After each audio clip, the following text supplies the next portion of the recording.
حضور علیہ السلام نے ارشاد فرمایا، میرے دوستوں میں سب سے قابل رشک دوست وہ ہے کہ جس کا سامان دنیا تھوڑا ہے اور نمازیں زیادہ ہیں۔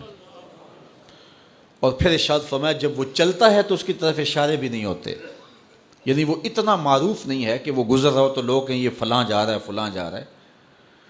اور پھر حضور علیہ السلام نے اپنے ہاتھ سے وَنَقَدَ بِيَدِهِ، حضور نے ایسے چٹکی بجائی اور فرمایا اس کو موت بھی ایسے ہی آئی، موت بھی اس کو ایسے ہی آئی۔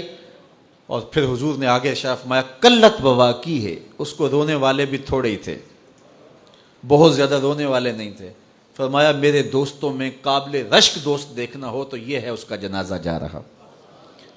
اللہ اکبر، یہ دنیا پہ آئے، ایک کونے کھجرے میں زندگی کاٹ دی، رزق حلال کمایا، معاشرے میں کوئی اتنی پہچان بھی نہیں بنی، بس آئے، بس زیادہ وقت مسجد میں گزرا، سجدے کثرت کے ساتھ تھے، حقوق العباد کا خیال رکھا، کسی کو دکھ نہیں دیا اور اپنی زندگی گزار دی۔ مرے تو زیادہ لوگوں کو پتہ ہی نہیں چلا، اس کی کسی کو کمی محسوس نہیں ہوئی، اس لیے کہ معاشرے کے اندر وہ ایسا ہی نہیں تھا۔ لا یشار الیہ الناس، لوگ اس کی طرف اشارہ نہیں کیا کرتے تھے کہ یہ فلاں ہے یہ فلاں ہے، اس کا تذکرہ نہیں کیا جاتا تھا، نہ کسی شادی میں بلایا جاتا تھا، نہ کسی ولیمے میں بلایا جاتا تھا۔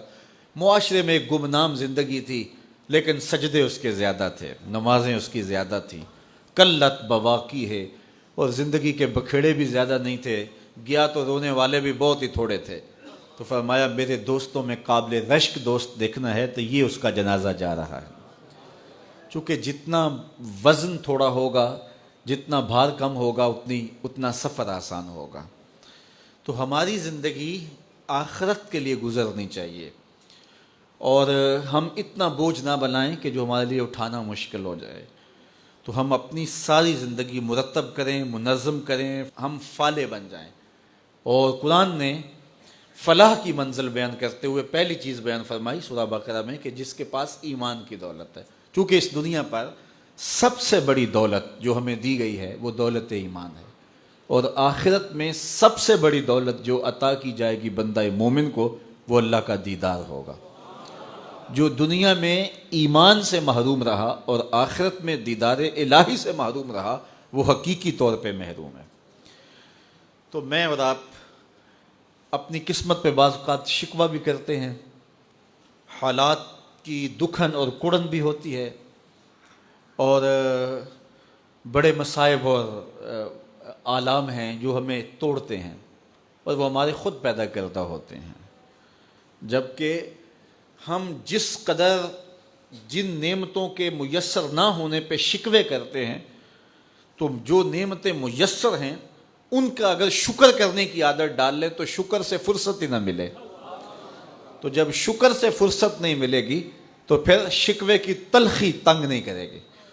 تو اللہ تعالیٰ نے یہ کتنی بڑی دولت دی ہے کہ ہم ایمان کی بہاروں سے مالا مال ہیں، اور یہ میرا اور آپ کا کوئی کمال نہیں ہے، یہ محض اللہ تعالیٰ کی کرم نوازی ہے کہ ہمیں ایسے ماحول میں پیدا کر دیا۔ ہماری ماں بھی حضور کا نام لیتی تھی، ہمارا باپ بھی حضور کا نام لیتا تھا۔ علامہ اقبال کہتے ہیں، تشریف رکھیں، علامہ اقبال کہتے ہیں نام تو از پدرا موختم، حضور میں آپ کا نام اپنے باپ سے سنا ہے، میں نے اپنے باپ سے آپ کا نام سنا ہے۔ تو یہ ہمیں جو نصیب ہو گیا اس پر اللہ کا شکر کریں۔ دیکھیے پی ایچ ڈی ڈاکٹر ہے، کتنی بڑی ڈگری ہے، اتنا بھاری بھرکم علم کا خزانہ، لیکن بت کے آگے ہاتھ جوڑے کھڑا ہے۔ اس کو سمجھ نہیں آ رہی کہ بدن پہ بیٹھی مکھی تو اڑا نہ سکے، میری ضروریات کا کفیل کیسے ہو سکتا ہے، لیکن کھڑا ہوا ہے۔ اور یہاں ان پڑھ ہے، چٹا ان پڑھ جسے کہا جاتے ہیں، لیکن بت کو جو ہے وہ پاؤں بھی نہیں مارتا ہے، وہ اس قابل بھی نہیں ہے، اس لیے کہ اللہ نے اسے مسلمانوں کے گھر میں پیدا کر دیا۔ تو یہ ایمان کی جو دولت ہے یہ ہمارے کسب کا نتیجہ نہیں ہے، یہ ہمارے کسب کا نتیجہ نہیں ہے، یہ اللہ تعالیٰ کے کرم کا فیضان ہے کہ ہمیں ایمان عطا کر دیا گیا۔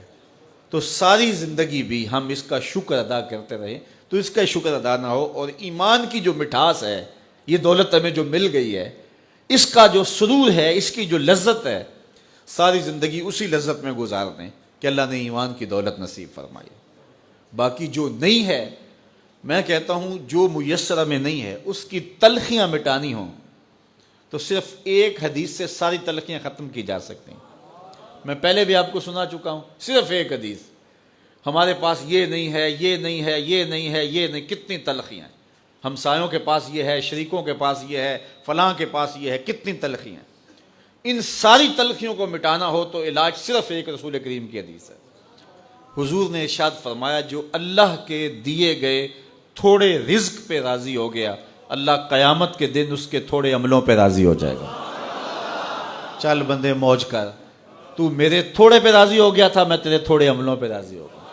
اب جتنی بھی محرومیاں ہوں، ساری تلخیوں کو مٹانا ہو تو یہ صرف ایک حدیث ہی کافی ہے، اور زندگی کی جتنی بھی خوشیاں ہوں وہ حاصل کرنی ہو تو یہ تصور ہی کافی ہے کہ میں مسلمان ہوں، میں ایمان والا ہوں۔ بڑے بڑے سائنسدانوں کو اسلام نہ مل سکا، بڑے بڑے جنہوں نے دنیا کو بڑا کچھ دیا اور زمانے پہ ان کا نام ہے، علم و دانش، ان پہ فخر کرتے ہیں، لیکن یہ دولت اسے نہیں دی گئی، اور یہ جو ہے وہ چارہ کاٹنے والے ایک دیہاتی کو مل گئی یہ دولت، تو وہ شکر نہ ادا کرے کہ مالک جو نیوٹن کو نہیں ملا وہ مجھے مل گیا۔ اتنے بڑے سائنسدانوں کو جو نہیں مل سکا، دنیا کے دانشوروں کو نہیں مل سکا، جو پوری دنیا کو چلاتے ہیں، پوری دنیا کی منصوبہ بندی کرتے ہیں، یہ دولت انہیں نہیں نصیب ہوئی اور مجھے ماں کی گود سے نصیب ہوگی۔ تو یہ تصور ہی نحال کر دیتا ہے کہ مجھے ایمان کی دولت نصیب ہوئی۔ تو یہ سب سے بڑی دولت ہے، اور یہ فلاح کی پہلی سیڑھی ہے اور پہلی بنیاد ہے جو اللہ تعالیٰ نے ہمیں میسر فرمائی۔